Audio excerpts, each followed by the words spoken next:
Food used to be so easy because I was living unconsciously, so I was eating a lot of stuff that I shouldn't have been eating. But I didn't know that then. I only know that now.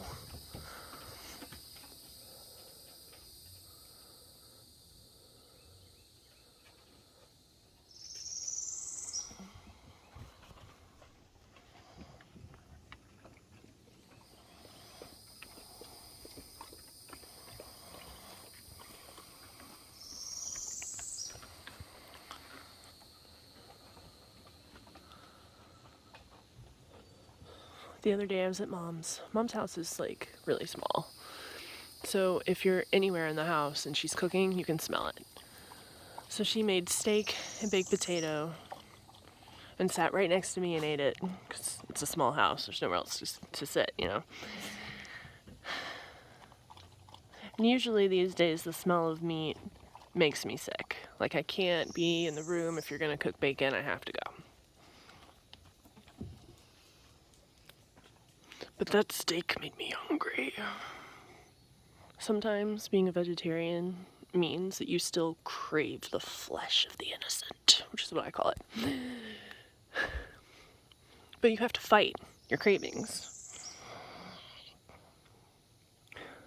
Because it's not worth the fallout if you do give in and eat it.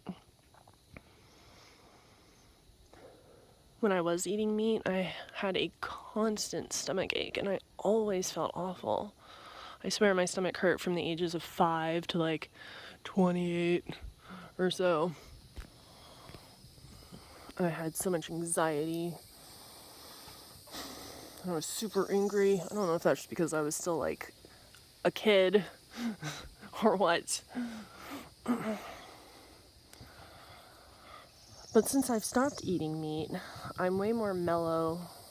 I have less anxiety. My tummy hardly ever hurts anymore. It's really weird. And I've noticed in the time that I have been a vegetarian, when I have been like, you know what, it's fine, I can eat meat, I can. And when I do, I get so sick.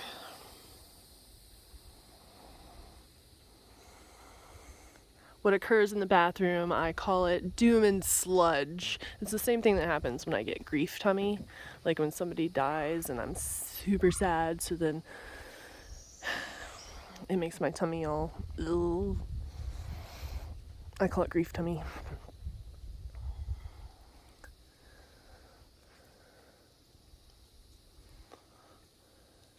Did you know doom and sludge is actually like a music genre?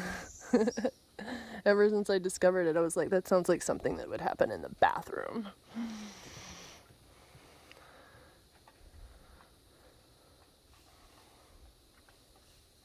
So it's super interesting to see the effects of what meat is doing to your body, and then you stop eating it for a certain amount of time, like months and months and months.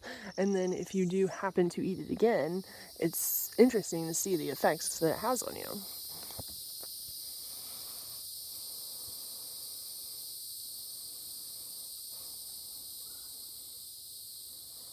Leading one to believe that perhaps we shouldn't be eating this if this is the reaction that we get.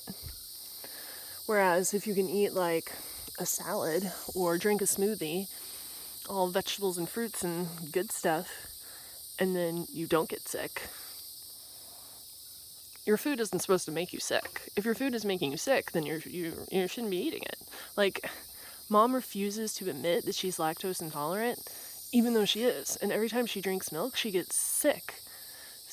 She's like in the bathroom nearly in tears. And she's like, I don't know what's happening. And I'm like, Mom, did you have milk again? And she goes, I just had one bowl of cereal. And I'm like, dude, it's making you sick. Stop drinking it.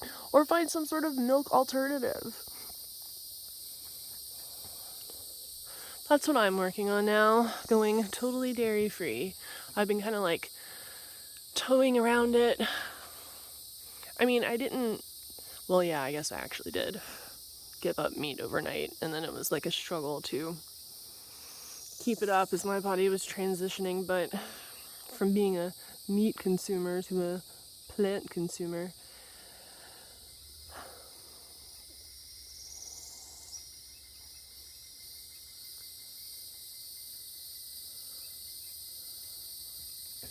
I just lost my train of thought.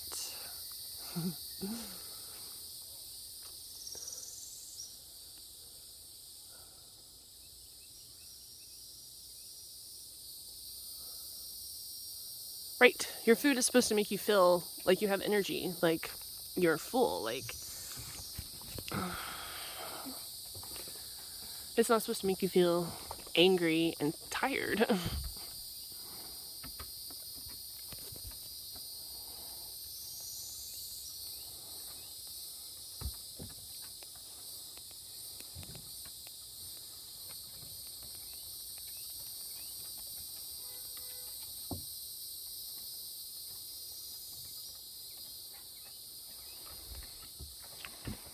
Anyway, so I'm working on being totally dairy free. Because it's important. To me, anyway.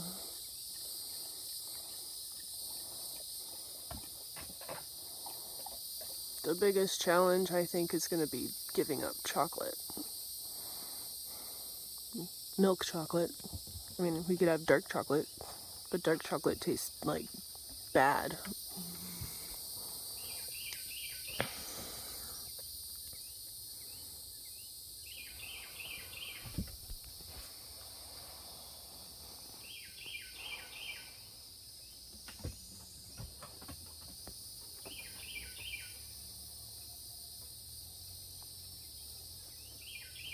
Is there vegan milk chocolate?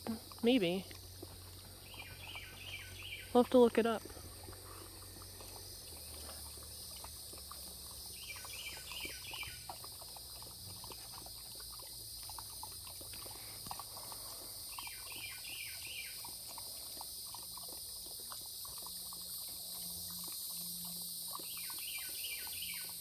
Anyway, your diet is up to you. I'm not pushing anything on anyone. I'm just giving you an update of how I'm feeling, where I am in my journey.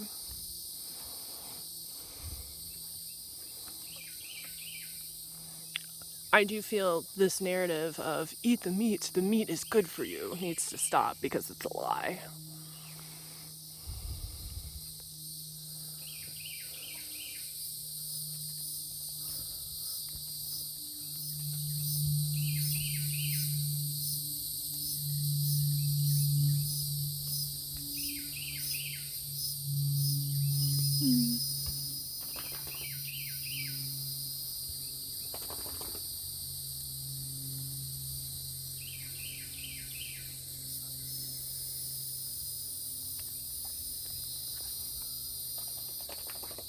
To me, it seems super simple.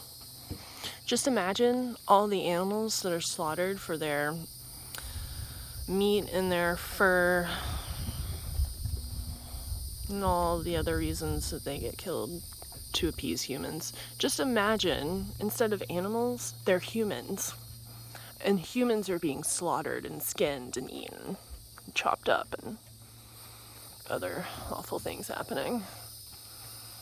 It seems, if you imagine that they're human, that should clear up what's right and what's wrong really fast. Because if you wouldn't do that to a human, why would you do it to a non-human sentient being? That's my question.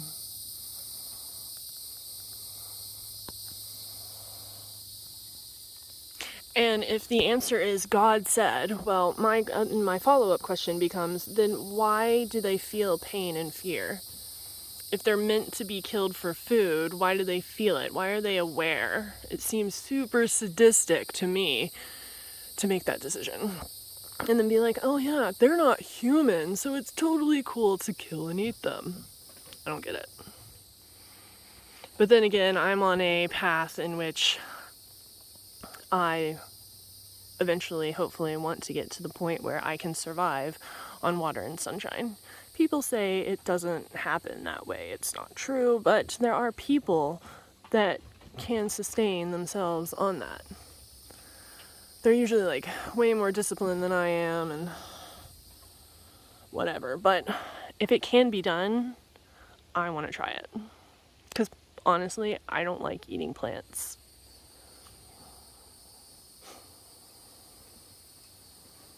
I mean, yes, they don't feel pain, they don't have a nervous system, but you can talk to plants and plants respond to you. We used to have this big plant, I don't know what it was called. It's like the plant people give you when somebody dies and they're trying to be something, so they give you a plant. It's like the death plant. I can't think of what it's called. It's some lily or something, but it's like really big. Maybe it's not a lily. Anyway. At the time, I was angry, and I was being mean to this plant, verbally. I was just verbally abusing the plant. And the plant basically almost died. And then I was like, maybe it's doing this because of how I'm talking to it. So I started being nice to the plant and taking really good care of the plant. And then the plant stopped turning brown, and then it started turning green again, and it came back to life. And it lived for a good long while until we decided to break it up and put it in smaller pots. And then it died. But I found that super interesting. So my goal is to survive on water and sunshine. If it's possible, I would love to be able to do it. Plus the whole process of chewing, it's a lot. It doesn't seem like a lot, I guess, but for me it's a lot. That would, there would be no more chewing. So it sounds nice to me. Anyway, I wish you clarity in your food making decisions, and you make the best decisions for you. And as far as protein goes, there's a plethora of plant-based protein sources. You just have to search for it. You just have to care enough to not eat other beings. And then you can find out pretty much anything you want to find out. If you're stubborn like I am and on a constant quest for knowledge, then you could potentially find out anything. Go forth and do research. I'm sending you love. Bye!